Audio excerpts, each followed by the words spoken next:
Welcome to your Victorian schoolhouse, where you, the overworked schoolteacher, command a single room bursting with every age from wide-eyed beginners to seasoned mischief makers. The mornings greet you with coal smoke and cabbage, and by afternoon your eraser's been swapped for a dead mouse. Lessons must be taught, discipline kept, and there's no escaping the schoolyard. Even on your day off, if surviving a day in a chaotic Victorian schoolroom sounds like perfect bedtime listening, go ahead and like the video and hit subscribe. Drop a comment with where you're listening from and what time of day you've joined us. It's nice to know we've all endured a little classroom chaos. Now dim the lights, get cozy and step into a world where the fire smoked, the ink froze, and every school day felt like a test you didn't study for. When you signed up for this noble profession, you thought you'd be a natural. After all, you helped raise 6 younger siblings. You soothed teething babies, refereed fistfights over toy soldiers, and negotiated peace treaties over stolen jam. You once kept a toddler from swallowing a beetle while stirring porridge with the other hand. Frankly, you considered yourself overqualified. Then you met Victorian schoolchildren. Your brothers never tried to see if a slate pencil could fit up a classmate's nose. Your sisters never smuggled a frog into morning prayers for educational purposes. And in your mother's kitchen, no one ever attempted to barter homework answers for pickled onions. Still, here you are. You've arrived bright and early, which is good. The children won't be here for another half hour, and that's the only peaceful half hour you'll get. Look around. The blackboard's clean. The desks are in perfect rows. The sand trays are neatly stacked for the infants, and the ink bottles for the older ones are lined up like tiny soldiers, waiting for orders. You're probably thinking, this doesn't look so bad. Don't get comfortable. That's what you thought. In about 20 minutes, the door will rattle, and a dozen pairs of boots will clatter in. Then another dozen. And another. They'll bring with them the damp smell of wool coats, a fine layer of mud, and more noise than a boiler factory. By the time the last one squeezes into their seat, you'll understand why your voice has the permanent tone of someone calling orders across a battlefield. This was exactly how a Victorian school day began for thousands of teachers across Britain. Long before the children arrived, the teacher was already in the room, checking the fire, setting out materials, and preparing lessons. In winter, that meant coaxing a reluctant stove into life, hoping it might eventually push the temperature above frostbite. In summer, the windows might be propped open for air, but they mostly just let in dust from the road. Desks had to be inspected, slates counted and stacked, copybooks checked for damage, and sand trays set out for the youngest pupils. The inkwells were usually filled just before lessons began, but never too early. Cold weather could make the ink freeze, and in warm weather it sometimes developed a skin thick enough to spread on toast. By the late 19th century, after the Elementary Education Act of 1870 and the 1891 law making education free, classrooms were packed with pupils from every walk of life. In rural schools, that could mean 5-year-olds barely able to hold a chalk stick sitting beside 13-year-olds who could lift the furniture if they wanted to. Urban schools might cram in over 100 children under one roof, with resources stretched thinner than the paper they couldn't afford to waste. It fell to the teacher to impose order before the day's work could begin. There was no gentle warm-up. Lessons started with roll call, boys and girls strictly separated, followed by prayers and immediate instruction. Discipline had to be absolute. Any slip in authority could ripple through the room like a dropped match in a hayloft. And yes, the window stays cracked, even in January, just to keep the smell of damp wool and cabbage moving. It doesn't fix the problem, but it makes survival possible until the final bell. The first warning is the door. It doesn't open so much as slam against the wall, and then the flood begins. Boots hammer the floorboards. Voices bounce off the walls in a dozen directions at once. Somewhere in the middle of the stampede, a slate hits the floor with the sound of a small but decisive disaster. The schoolroom is one long hall, high-ceilinged and echoing, built to hold far more children than any reasonable human would attempt to teach at once. Rows of heavy wooden desks stretch from the front where you stand all the way to the back wall, so far away you could lose a small child in the crowd and not find them until prayers. The tall windows are set so high you can't see out of them, which is supposed to keep the children focused on their lessons. Instead, it just makes the place feel like a holding pen with better ventilation. They don't walk to their seats, they swarm, clattering chairs, swapping places and shouting to friends 3 rows away. You try to count them. 1, 2, 5, 8. But the numbers blur as another wave pours in, bringing more noise, more mud, and the unmistakable smell of someone's breakfast. Before you can ask how any sane person controls this, you step forward, calm as you please. Don't panic, you tell yourself. You have a system. You scan the room for evidence, perhaps a precise seating plan or a tidy chart of name, and find only moving pockets of chaos. Then you point to a line of older pupils already barking instructions at the younger ones. That, you decide, is the monitor system, and you'll be grateful for it by the end of the hour. The monitor system, also called the pupil teacher method, was the Victorian answer to the impossible problem of teaching an enormous class with only one trained adult. The concept, popularised by educator Joseph Lancaster around the turn of the 19th century, was straightforward. Select a group of the older or more capable pupils and train them to lead small groups of younger children. Each monitor had a section of the room under their charge, drilling their pupils in reading, arithmetic, handwriting, or whatever the day's timetable demanded. The teacher, instead of instructing every child individually, taught the monitors in short bursts, passing instructions down the chain like an army officer, briefing junior officers before sending them back to their units. This method allowed one schoolmaster, or schoolmistress, to keep as many as 100 pupils on task, sometimes even 200 in the larger city schools. In rural areas, where age ranges could stretch from 5 to 13 in a single room, the monitor system kept the littlest ones from being swallowed up entirely by the older, more advanced students. Monitors were not volunteers in the modern sense. They were trained for the role, expected to lead by example, and in many cases were working toward becoming full pupil teachers, a paid position that could lead to a career in teaching. For a working-class child, it was one of the few ladders out of manual labour and into the middle class. Of course, no system is flawless. Your monitors are still children themselves, prone to boredom, distraction, and the occasional abuse of power. Nothing quite as intoxicating as being given the right to scold your peers. That's why your eyes are always moving, scanning for trouble even while delivering instructions. And now that you've seen how the monitors keep this noisy machine from stalling, it's time to get to work. The infants are waiting, their little sand trays lined up and ready for the morning's first lesson. You'd better be ready to get your hands dirty. You make your way to the front corner of the room where the youngest pupils sit, or more accurately, wriggle, on narrow benches. Before them are shallow wooden trays filled with a fine layer of sand, each one looking like it's waiting for a picnic rather than a lesson. The children stare at you with the unblinking curiosity of barn owls.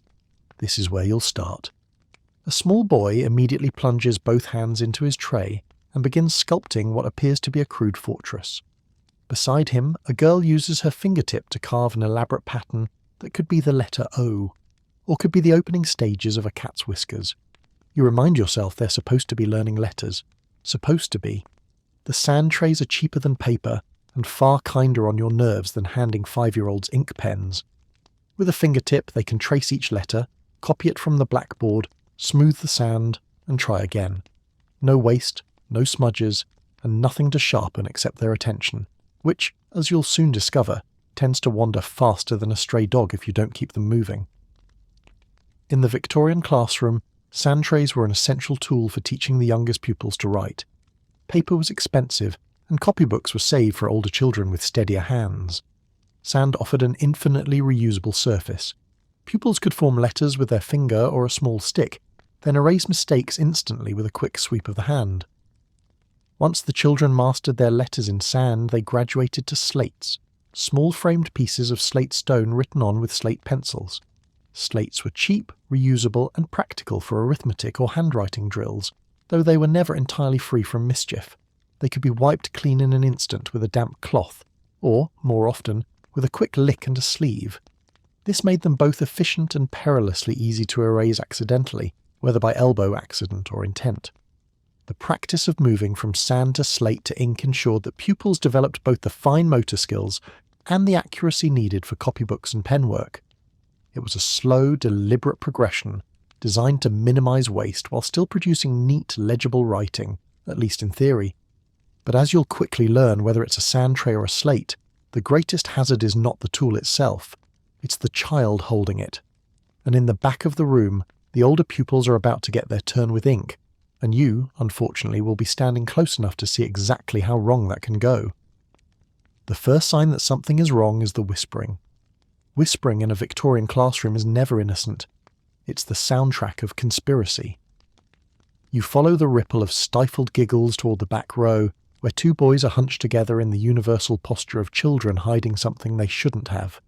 One of them spots you looking and instantly transforms into a picture of innocence.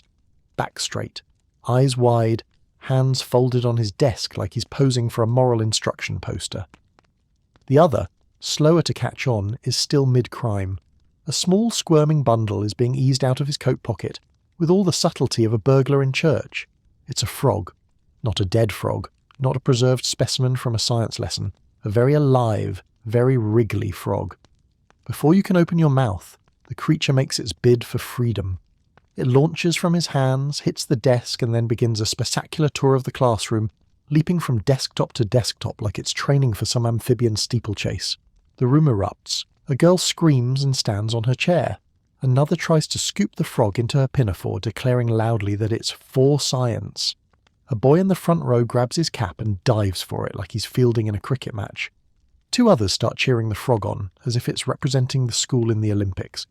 The frog, sensing it now has an audience, makes a heroic leap toward the blackboard and lands squarely in the inkwell tray.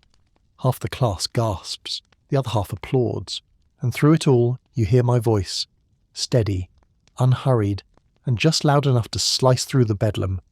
This is why we have rules. Keeping order in a Victorian schoolroom wasn't optional. It was survival. With anywhere from 50 to 200 pupils crammed into one hall, discipline was the only thing between the teacher and outright mutiny. The methods ranged from firm verbal correction to corporal punishment. The cane, the strap, and the ruler were standard tools of the trade, their mere presence enough to make some pupils think twice. Others required a more personal approach, a piercing stare, the strategic clearing of the throat, or the uncanny ability to materialize at a child's desk without a sound. Rules were simple but absolute. Sit up straight, keep your eyes on your work, and speak only when spoken to. Breaking them could mean copying lines, standing in the corner, or being sent home with a note that would almost certainly earn a second punishment from your parents. The key to control wasn't constant punishment. It was the illusion of omniscience. A good Victorian teacher could make a class believe they saw everything, even with their back turned. It kept pupils guessing, and more importantly kept them in line. And once the frog was escorted from the premises, we moved on to the day's next hazard. Ink. In Victorian schools, mastering the use of pen and ink was a rite of passage. After sand trays and slates, pupils graduated to copybooks, where they practiced letters and sentences with painstaking care. The pens were dip pens, a wooden handle with a metal nib, and they had to be reloaded every few words by dipping into the inkwell. The inkwells were small glass or ceramic pots, often set into a hole in the desk to prevent spills, in theory. In reality, an overturned inkwell could ruin an entire morning's work and leave permanent stains on clothing. Ink was mixed from powders or purchased ready-made, and it had a habit of clinging to skin for days. Copybook exercises focused on uniformity and elegance, looping letters, even spacing, and a steady hand. A single smudge could mean starting the page over, and pupils were often scolded for untidy work. Teachers and monitors kept a sharp eye on posture and pen grip, as both were believed to affect handwriting quality. But for all its formality, the process was messy. Ink blots were common, nibs sometimes scratched through the paper, and mischievous pupils could turn a pen into an impromptu catapult with a flick of the wrist. Handling pen and ink required concentration, control, and, most importantly, the ability to keep the pen out of one's neighbour's hair. And speaking of concentration, you'd better keep your eyes on that boy in the corner. He's been dipping his nib for a suspiciously long time, and you doubt he's writing anything fit for a copybook. You're still keeping an eye on the boy in the corner when the next problem becomes obvious. The ink in his inkwell has stopped moving, not because he's frozen in guilt, but because the ink has frozen in place. Welcome to winter in a Victorian schoolhouse. Your breath fogs in the air as you cross the room, and your boots thump on floorboards that feel more like ice planks. The stove in the corner glows faintly, as if it's trying its best but resents you for asking. Its warmth reaches no farther than a few feet, which explains why the pupils closest to it are practically roasting, while the ones at the back look like they're considering hibernation. Scarves, coats, and mittens are technically not part of the uniform, but you stop enforcing that rule sometime around the day your own ink froze solid. A boy near the window has wrapped his feet in a spare shawl. A girl is holding her hands over her inkwell, as though body heat might reverse the laws of nature. And just to make things livelier, the open window you insist on keeping cracked. Yes, even now is letting in an Arctic draft. You tell yourself it's to keep the air fresh. Really, it's to stop the smell of damp wool and cabbage from congealing into something permanent. Victorian schoolhouses were often drafty, poorly insulated buildings heated by a single stove. Fuel was expensive, and schools, especially those in poorer districts, could only afford enough coal to keep the immediate area around the stove warm. Pupils sitting farther away often kept their coats on during lessons, and frost on the inside of the windows was not uncommon. Ink posed a particular problem in cold weather. If the temperature dropped too low, it could thicken or freeze, making writing impossible until it thawed. Teachers sometimes warmed the inkwells near the stove before lessons began, though this created the opposite hazard: overly warm ink that flowed too quickly and blotted everything in its path. The cold also made discipline trickier. Numb fingers struggled to grip pens, slates and chalk, and attention wandered faster when pupils were shivering at their desks. Winter attendance often dipped, not only due to illness, but because some children lacked proper shoes or warm clothing to make the walk to school bearable. Still, lessons went on. Teachers adjusted by shortening writing tasks, keeping pupils active with recitation, and in some cases, allowing the class to gather closer to the stove for certain lessons. Comfort was a luxury, but education was a duty, one that didn't pause for frost or frozen ink. Of course, the cold was one thing. The real trouble came when the weather decided no one was going home at all. You remember a story from your days in Yorkshire, back when you claimed you could smell snow coming. One afternoon, you dismissed the rumour of an approaching storm, convinced you'd finish the day and send the children home before it worsened. By the time the last sums were marked, the wind was howling hard enough to rattle the roof slates, and the world outside had vanished into a white blur.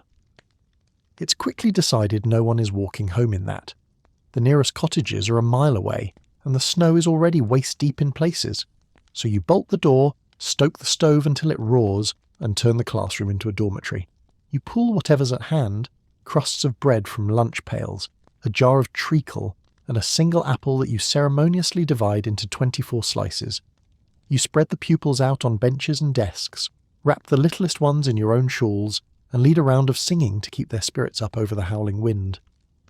By morning, the snow has piled so high against the door that you have to dig your way out with a coal scuttle. Every child makes it home safely, and every one of them spends the rest of the term insisting that a night at school was the most exciting thing that had ever happened. You, on the other hand, spend the rest of the term insisting you never want to hear God Save the Queen sung 37 times in a row again. And if you think winter weather could empty a classroom, you haven't seen what happens when harvest season calls. One morning in late summer, you arrive to find the room eerily quiet.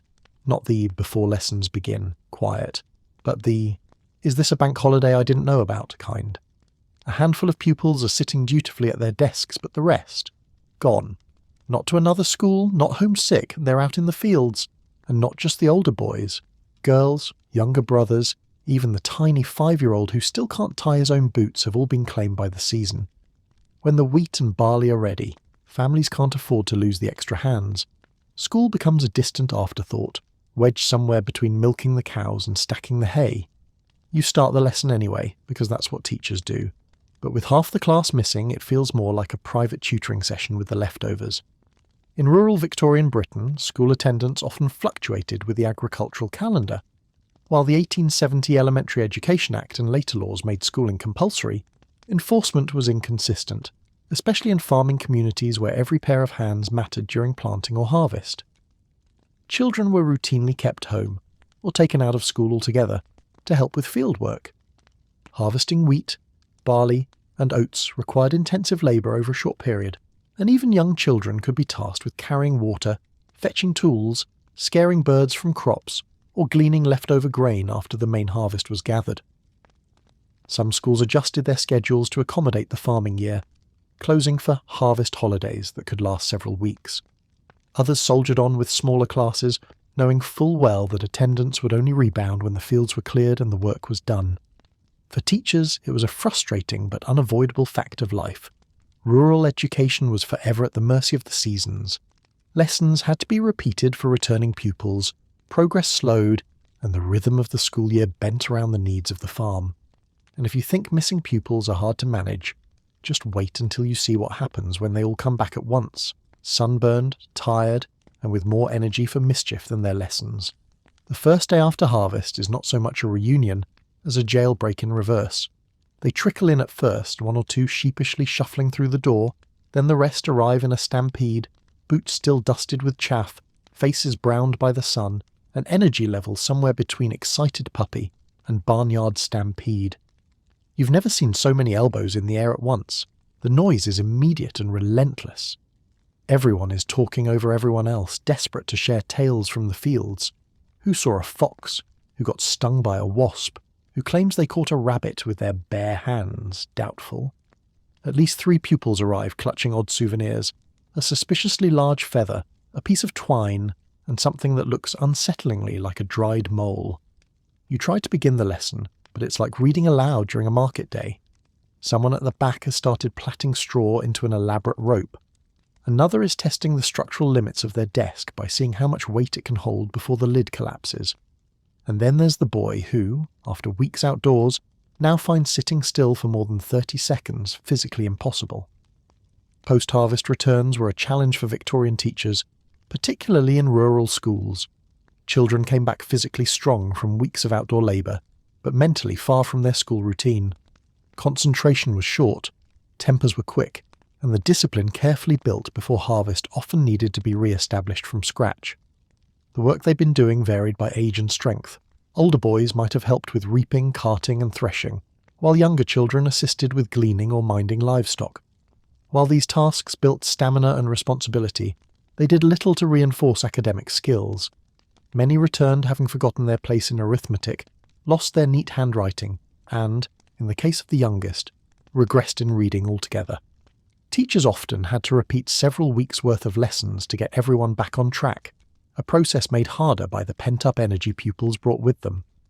Some schools tried to ease the transition by starting with lighter work or integrating practical subjects, measuring grain sacks for arithmetic or writing compositions about harvest. But the first few days back were rarely quiet or orderly. And speaking of order, the commotion from the far side of the room suggests we may have a problem brewing. The sort of problem that usually ends with my best ruler in splinters.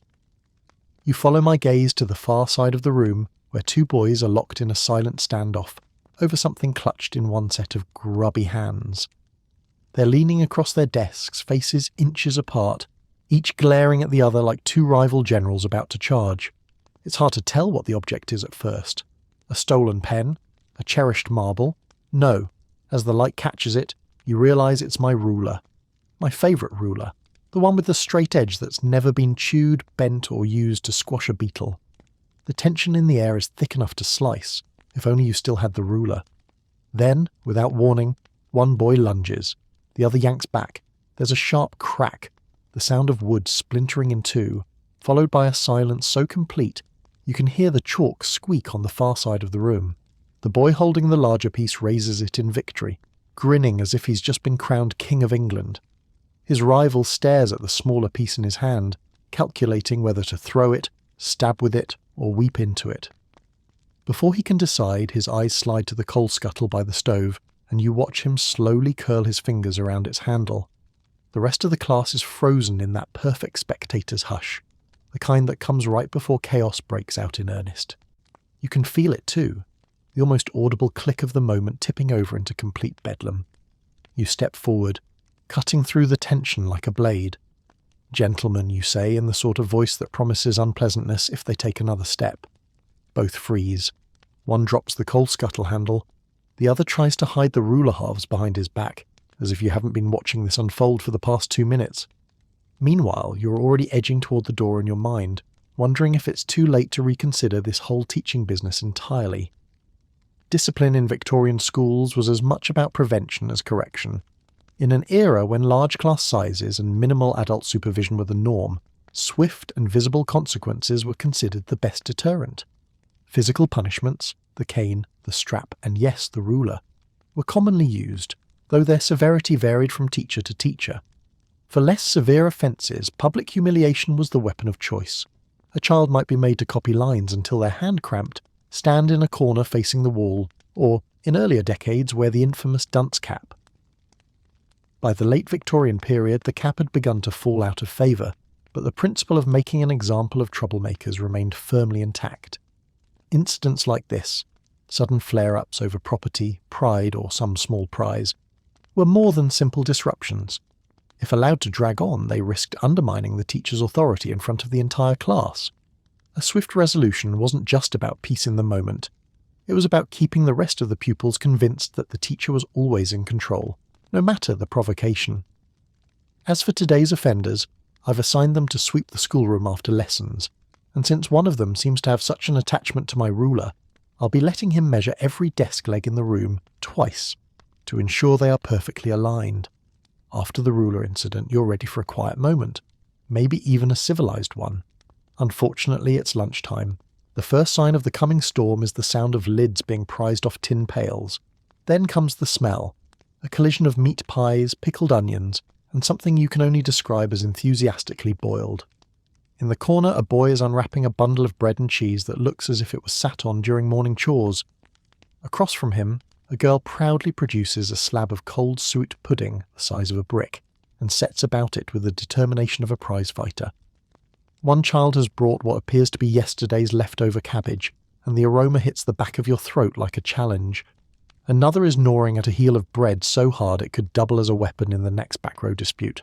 There's no bell for the end of lunch, just the gradual lowering of voices as the pails empty, the crumbs scatter, and everyone begins wiping their hands on the nearest available surface, which is rarely a napkin.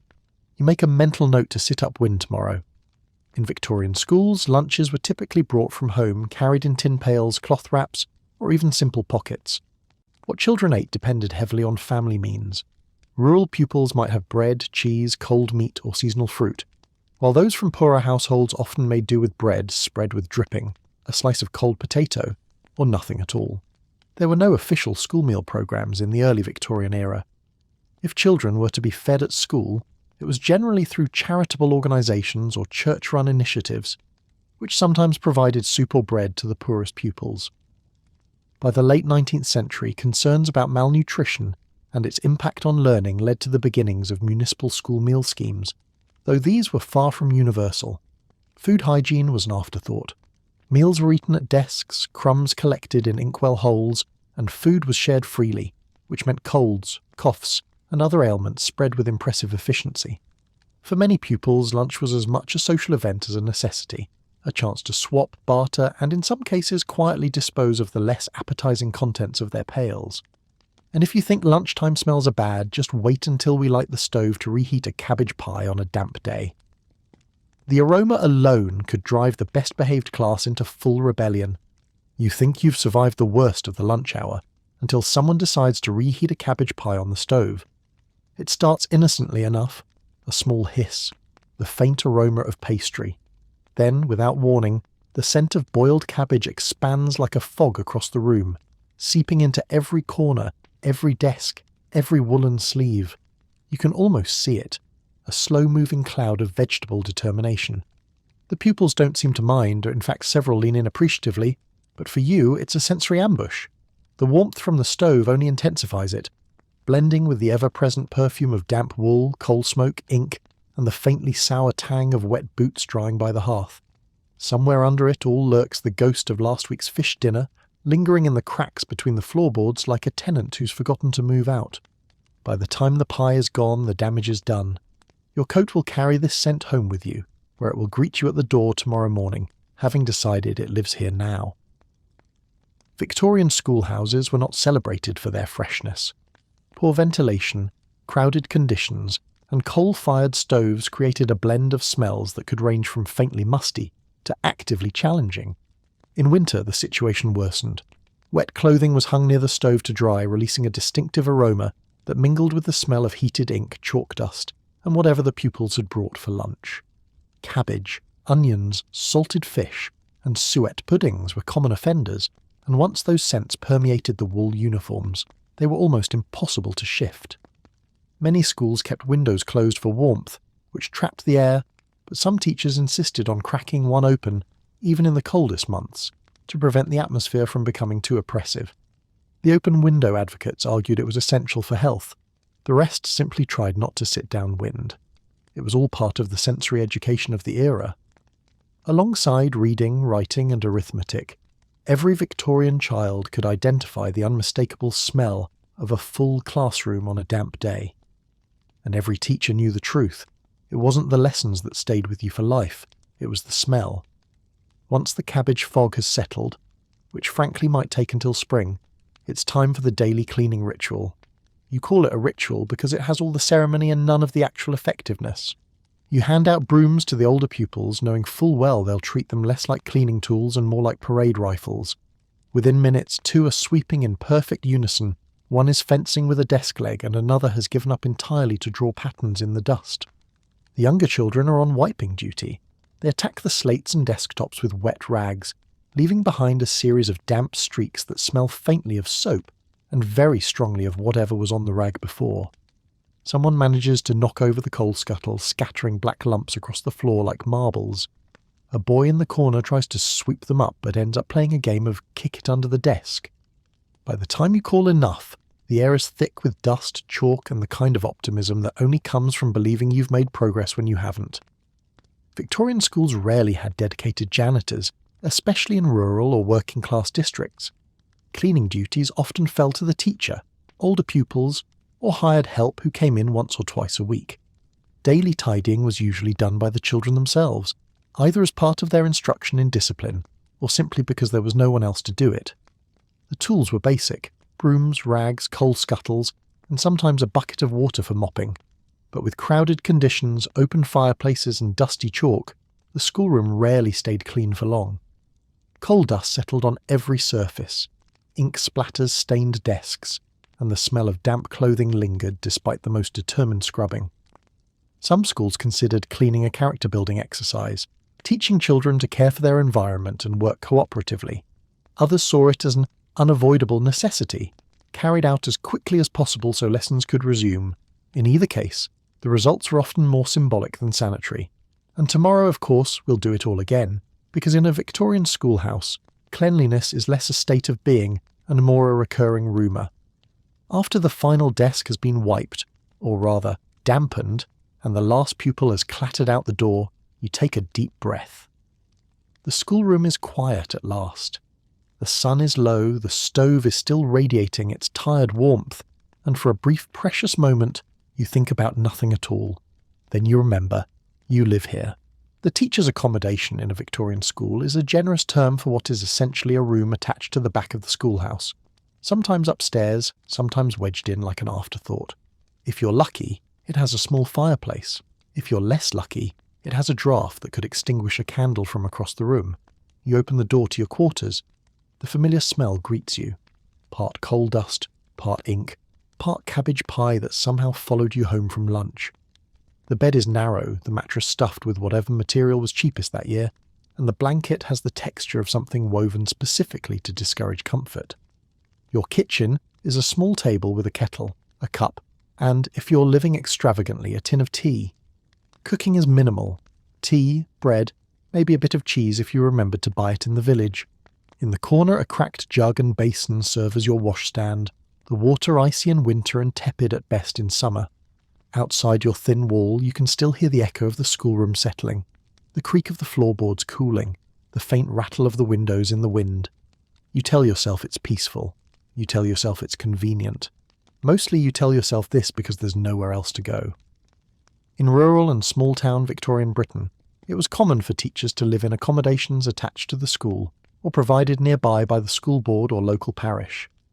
These quarters were often simple, functional spaces, 1 or 2 rooms at most, and were intended as part of the teacher's compensation rather than a luxury. The quality varied greatly. In some cases, especially in newer or well-funded schools, the lodgings could be reasonably comfortable, with a private entrance, fireplace, and access to a garden. In poorer districts, the quarters might be cramped, poorly heated, and lacking in basic amenities. Running water was rare. Most teachers relied on pumps, wells, or collected rainwater, and bathing was done in portable tubs. Living on the school grounds had advantages. It saved travel time, allowed the teacher to open and close the building each day, and meant they were readily available for community needs. But it also blurred the boundaries between work and home. Teachers were expected to be on call for after-hours duties, such as preparing lessons, meeting parents, or overseeing evening classes for adults. Privacy was limited, and the ever-present sound of the school, from the morning bell to the chatter of pupils, was inescapable. For many teachers, these living arrangements were simply part of the job. They accepted the modest quarters as a trade-off for steady employment and the respectability of their profession. Still, one suspects more than a few lay in their narrow beds at night, listening to the wind in the eaves, and wondered if respectability was really worth quite so much cabbage smell. You're straightening the desks at the end of the day when Mrs. Cartwright from the post office leans in and says, with a conspiratorial grin, "You're not courting anyone, are you?" You assure her you're not, though the question leaves you mildly alarmed. Not because you are, but because in our profession, courting is practically a crime. In a Victorian schoolhouse, there's a rule, unwritten in some places, proudly written in others, that says the moment a female teacher marries, she's out. No letter of reference, no farewell tea, just a polite suggestion that she go home and tend to her domestic duties. Male teachers, of course, can marry whenever they please. They're even congratulated for it, as if matrimony has somehow improved their ability to teach long division. For women, it's different. One day you're leading a lesson on the Industrial Revolution. The next, you're the subject of it. Forcibly moved from the schoolroom to the kitchen, because someone decided you can't run both a household and a classroom at the same time. So you keep your head down, mind your business, and treat romance the way you treat a stray cat. It might follow you home, but for heaven's sake, don't let anyone see you feeding it.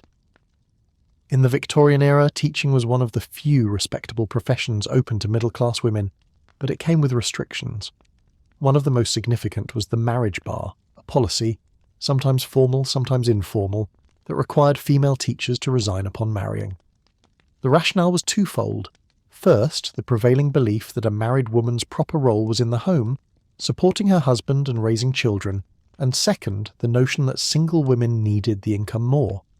In reality, it was also a way to control staffing costs, since married women might expect higher wages or maternity leave. The policy varied by region and employer.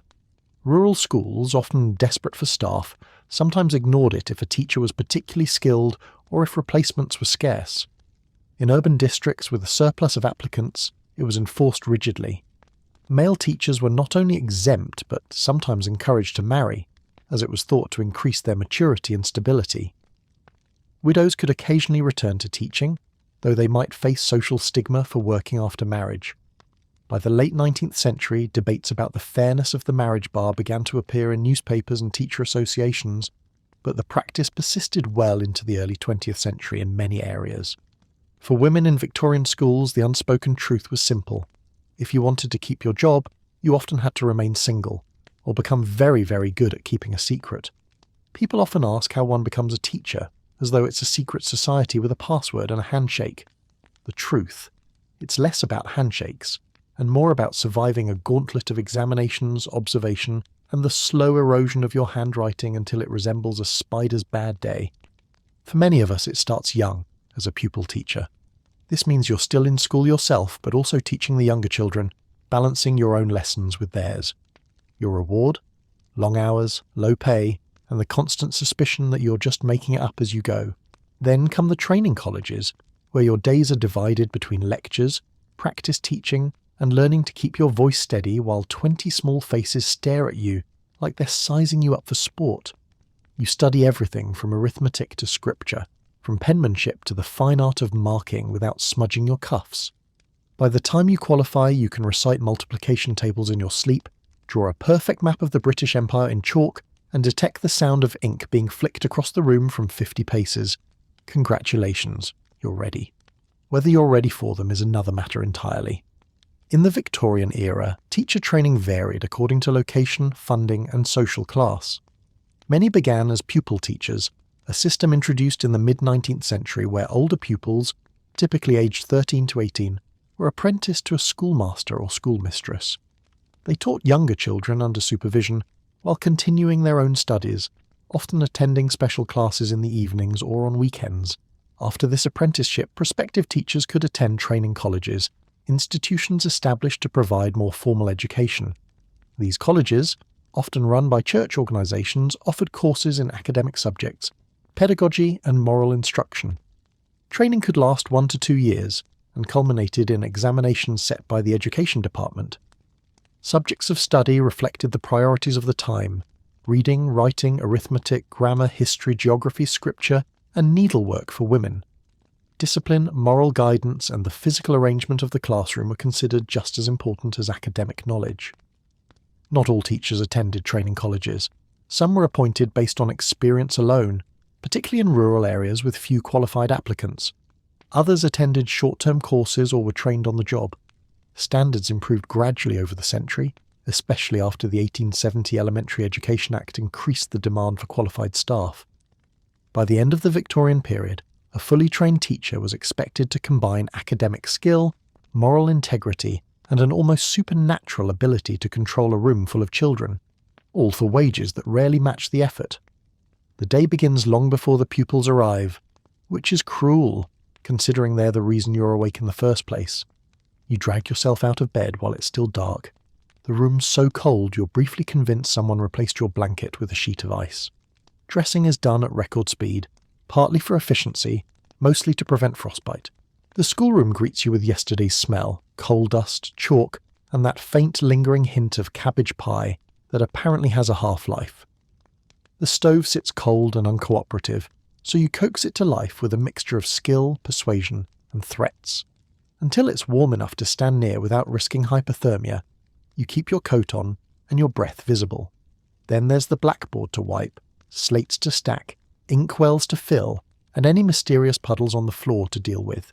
You stop asking what they are after your first year. You check the attendance register, lay out the lesson materials, and put the monitors to work the moment they arrive, sweeping, dusting, and looking busy enough to avoid being assigned something worse. By the time the first child appears at the door, you've already put in an hour's labour, stoked the fire 3 times, and mentally rehearsed your speech for why today's handwriting lesson will be the most exciting thing they've ever done. Spoiler, it won't be. Victorian teachers were often the first to arrive at the schoolhouse each day, responsible for preparing both the room and the materials before lessons began. In rural schools, this could mean lighting the stove or fireplace, fetching coal, and ensuring the room was at least tolerably warm by the time pupils arrived. Classroom preparation included cleaning the blackboard, setting out slates or copybooks, filling inkwells, and arranging desks. Monitors, older pupils assigned specific duties, might help with these tasks, but ultimate responsibility rested with the teacher. Many schools also required teachers to keep detailed attendance registers, noting absences and late arrivals. These records were inspected by school boards or inspectors and could affect funding. In addition to physical preparation, teachers reviewed lesson plans, arranged teaching aids, such as maps, charts, or specimen jars, and sometimes prepared food or other necessities for the day. In one-room schoolhouses, this meant ensuring materials for multiple age groups and subjects were ready to go. The workday for a Victorian teacher effectively started well before the official opening bell, setting the tone for a long day of instruction, supervision, and, inevitably, discipline. The first one through the door is always early, too early. He stands there shuffling his feet, clearly having already run out of things to say to himself on the walkover. Before you can even greet him, he's inspecting the blackboard like he's a government inspector sent to assess your chalk economy. Then comes the trickle, 2 or 3 more, stomping snow off their boots or dripping rain onto the clean slate pile. They drop their coats anywhere but the hooks, set their lunch pails in exactly the wrong place, and immediately begin comparing the size of their bread crusts, and then the flood. The room fills in seconds, voices bouncing off the walls, desks creaking under the impact of children throwing themselves into seats, a coat sliding dramatically to the floor as if in protest. Someone has brought a stick they absolutely must show you, another is trying to balance their slate on their head, and there's always at least one who appears to be doing laps of the classroom without touching the ground. You raise your voice, then raise it again. Finally, you give the look, the one you've been practicing in the mirror. And for a fleeting moment, blessed order returns. Just long enough for you to turn your back, pick up a piece of chalk and hear the unmistakable sound of an inkwell being tipped over. In Victorian schools, the morning arrival was a pivotal part of the day. Pupils often travelled on foot, sometimes several miles, and arrived in varying states of readiness, depending on weather, home chores, and breakfast, or lack thereof. Attendance was recorded as soon as possible, partly to ensure accurate records for school inspectors and funding, but also to discourage late arrivals. Once the register was closed, latecomers might face punishment or be marked absent altogether. The teacher's challenge during this period was to transition the pupils from the chaos of arrival to the discipline of lessons. Some schools began with prayers or hymns, both as moral instruction and as a way to settle the room. Others used silent reading or recitation to focus attention. The arrival period also gave teachers an early read on the mood of the class, whether it would be a cooperative day or one of endless small skirmishes over pencils, slates and seating.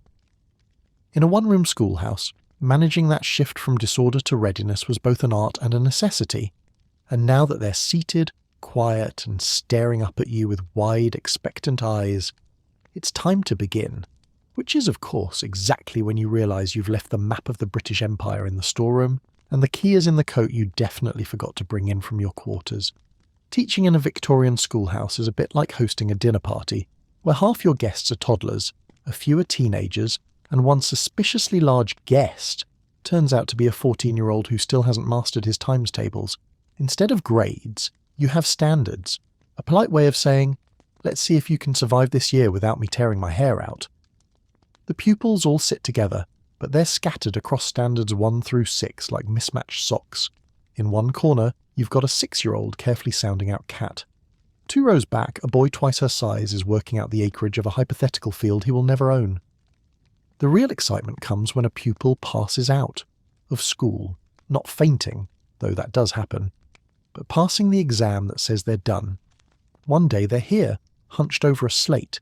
The next, they're apprenticed to a blacksmith or running messages for the grocer. Sometimes they leave so suddenly you half expect to see their unfinished arithmetic still sitting on the desk for the next week. There's a bittersweet side to it. You want them to succeed, but you know that leaving at 12, or younger, means their education is about to be replaced with a lifetime of work, and likely hard work at that. Still, you give them a handshake, wish them well, and try not to imagine them dodging coal dust in a factory by next Tuesday. Victorian schools did not use modern grade levels. Instead, children progressed through standards, numbered 1 through 6 or 7, based on examinations in reading, writing and arithmetic. Advancement was determined by passing these tests, not by age. The 1870 Elementary Education Act established compulsory education for children aged 5 to 10, though enforcement varied, especially in rural areas. Subsequent acts gradually raised the leaving age. 1880, schooling compulsory up to age 10. 1893, raised to age 11. 1899, raised to age 12. However, many children left earlier if they had reached the required standard or obtained an attendance certificate. This was particularly common in farming and working-class families, where the child's labour contributed to household income. The mixed-age, one-room structure meant teachers often taught pupils ranging from beginners to near adults simultaneously. Older pupils might help instruct younger ones, but the variety of ability levels made lesson planning complex. While the system allowed bright children to advance quickly, it also meant some pupils remained in lower standards for years, leaving school with minimal literacy or numeracy. For teachers, the departure of older pupils could be both a relief and a worry. One fewer desks to manage, but also one more young life sent into the demanding world of Victorian labour. It starts the way all terrible days do, as with someone announcing, "The inspector's here." There's no time to hide the crooked maps or the ink blot on the attendance register. You straighten your collar, smooth your hair, and pray the pupils will suddenly remember how to behave. Instead, they freeze like startled rabbits, which would be fine if they didn't also forget how to read, write, and, in one baffling case, sit down. The inspector sweeps in with a clipboard, a measuring stare, and an aura of ink and authority. He wants to see your registers. He wants to hear the pupils recite their times tables. He wants to examine the copybooks, the slates, and, dear heaven, the quality of the handwriting. You watch him pick up one particularly smudged example and frown in a way that suggests you've personally offended the British Empire. Then comes the questioning. The inspector fires off sums, grammar drills, and moral questions with the precision of a firing squad. Half the class suddenly appears to have lost the ability to add 2 and 2 without divine intervention. You try to prompt them without looking like you're prompting them, which is a lot like trying to wave without moving your hand. Finally, with a curt nod, he thanks you for your efforts, a word that somehow manages to sound both polite and damning, and leaves. The pupils exhale, the tension lifts, and you collapse into your chair, wondering if the next time he comes you might simply hide under your desk and let him think the school's closed. School inspectors became a formal part of the British education system after the 1839 Committee of the Privy Council on Education was established. Their role expanded after the 1870 Elementary Education Act, when education became compulsory and local school boards were formed. Inspectors assessed both the quality of teaching and the condition of school facilities. They examined attendance records, observed lessons, and tested pupils to ensure they met government standards in reading, writing, and arithmetic. The results of these visits could directly impact a school's funding, as grants were often tied to pupil performance, a system known as payment by results. This system placed considerable pressure on teachers, who sometimes taught to the test to ensure pupils could pass the inspector's examination. Poor results could damage a school's reputation and even jeopardize a teacher's position. Inspections varied in frequency, but in many areas they were annual events that generated a written report. These reports were sent to school boards and in some cases published locally. While intended to improve education quality, the process was often seen by teachers as stressful and at times overly critical. For Victorian teachers, the inspector's visit was a high-stakes event, a moment when months of effort, or months of barely controlled chaos, were laid bare before a stranger with the power to shape their career. Prize Day is supposed to be a celebration, a shining moment of achievement for your finest pupils. In practice, it's a delicate diplomatic exercise, the educational equivalent of distributing cake slices in a room full of very hungry children. You line up the prizes, a few books with gold-lettered covers, some certificates with curling edges, maybe a shiny medal or two if the budget has been generous. The pupils sit on the edge of their seats, eyes fixed on the table like it's the crown jewels. You call the first name, and the room breaks into polite applause. You call the second name, and the polite applause is a shade quieter. By the time you reach the last, the applause has been replaced by a sort of resentful silence in which you can practically hear the thought, "Why not me?" And that's where Punishment Day comes in. Not officially, of course. No school board would ever approve Punishment Day as a formal event. But it's the unspoken counterbalance to all that awarding and congratulating. The very next week, someone will test the limits of your patience, and the pendulum will swing the other way. Lines will be copied, corners stood in, and the dunce cap, dusty but still serviceable, may make a cameo appearance. The irony? Sometimes it's the same child in both ceremonies. One week they're receiving a gilt-edged Bible for excellence in composition. The next they're writing, "I must not throw inkwells 100 times." Balance is important in education after all. Victorian schools frequently held annual or term-end prize-giving ceremonies, often attended by parents, local dignitaries, or school board members. Prizes ranged from books and certificates to medals or small sums of money, intended to reward academic excellence, good conduct, or attendance. The books were usually inscribed with the pupil's name, and often chosen for their moral content as well as educational value. Prize-giving served both as encouragement for pupils and as a public relations exercise, showcasing the school's successes to the community. The events could be formal affairs, sometimes accompanied by speeches, recitations, or musical performances by the pupils. Discipline, however, remained a central pillar of Victorian education. Punishments varied from verbal reprimands and extra work to corporal punishment with a cane, strap, or ruler. Minor offences might be met with standing in a corner, wearing a sign or writing lines, while serious infractions could lead to suspension or expulsion. While the two events, Prize Day and punishment, as were not officially linked, the Victorian emphasis on both reward and discipline meant that pupils often experienced both in close proximity. Teachers balanced praise with correction, aiming to shape not only academic ability but also moral character. In the end, the Victorian classroom was a place where you could be a hero on Monday and a cautionary tale by Friday, and the teacher was expected to manage both with equal poise. Playtime is meant to be a short burst of fresh air and exercise, a civilized interlude between lessons. What it actually is, of course, is 45 children turning the schoolyard into an unsanctioned battlefield. At first, it starts well enough. There's a group playing tag, which somehow always ends with someone getting shoved into the fence. Another knot of pupils is deep in a game of marbles, kneeling in the dirt like miniature gamblers at a high-stakes table. In the far corner, two boys are skipping rope with such determination you half expect them to saw the rope in half from friction alone. And then it begins. The escalation. The tag game turns into full-contact rugby. The marble players start arguing about whether someone's thumb crossed the line. The skipping rope has now been repurposed as a lasso. Someone is crying, someone else is bleeding, and a small group is gathered around an object you really hope isn't alive. You blow the whistle. No one listens. You blow it again. Finally, they shuffle back toward the classroom, flushed and muddy, smelling faintly of triumph and danger.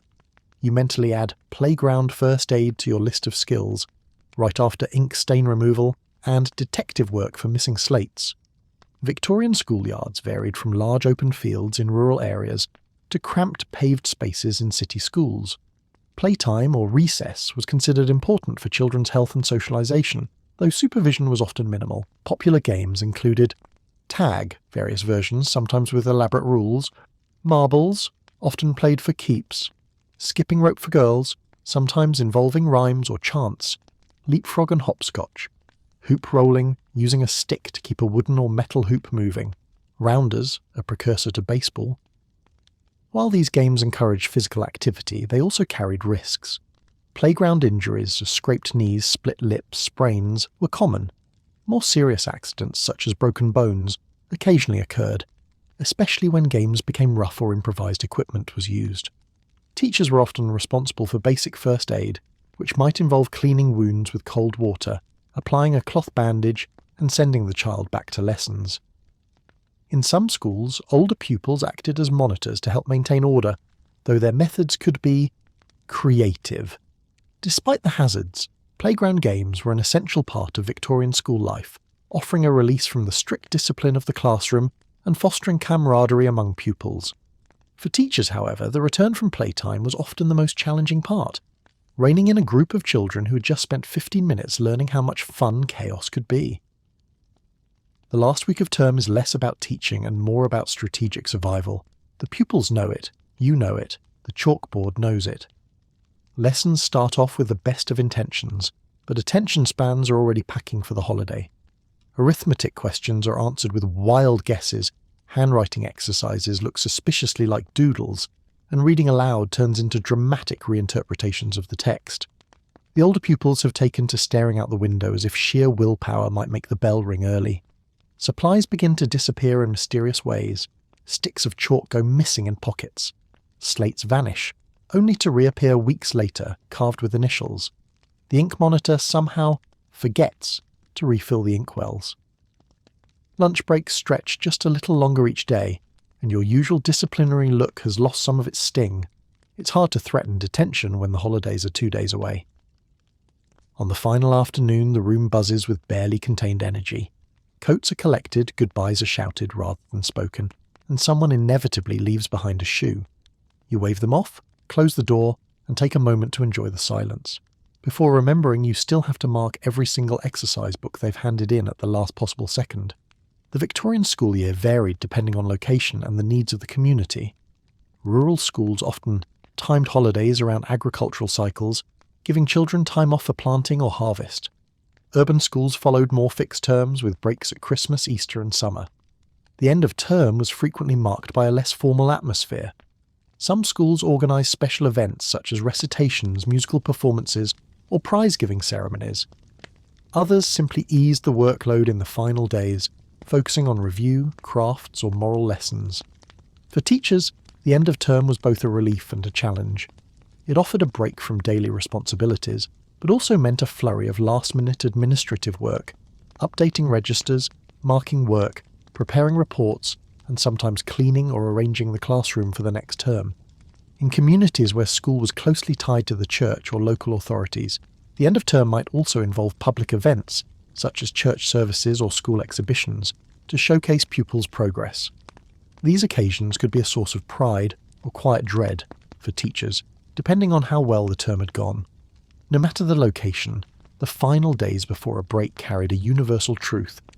Pupils were already mentally gone, and the teacher's main task was simply to make it to the bell with everyone, and most of the furniture, intact. And now, as the last slate is wiped clean and the schoolhouse settles beneath a roof that's heard every secret, I hope this strange walk through Victorian education lingers, like the smell of cabbage in your coat, or the faint chalk dust clinging to your hands.